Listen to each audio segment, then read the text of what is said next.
Donald Trump यांना कायमच आपण व्हेनेझुएलामध्ये जसं केलं तसं काहीतरी इराणमध्ये करू शकू असा भ्रम झाला तरी असावा किंवा करून दिला गेला असावा, हे एक कारण आहे.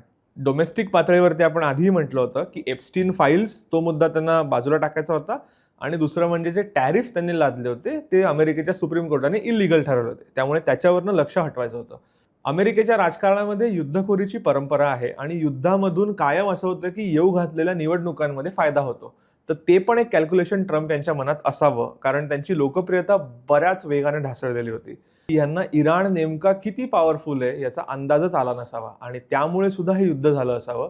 आणि सहावं कारण जे आता समोर यायला लागलंय ते म्हणजे या युद्धामधून लोक पैसे कमवत आहेत. म्हणजे अमेरिकेचे संरक्षण मंत्री यांनी युद्ध सुरू व्हायच्या काही दिवस आधी आणि युद्ध सुरू झाल्याच्या नंतर अमेरिकेच्या डिफेन्स कंपन्यांच्या मध्ये पैसे गुंतवायला सुरुवात केलेली होती त्यांच्या एका इंटरमिजियरीच्या माध्यमातून, ज्याला इन्सायडर ट्रेडिंग म्हणतात, आणि ते सुद्धा युद्धाचं कारण असू शकतं.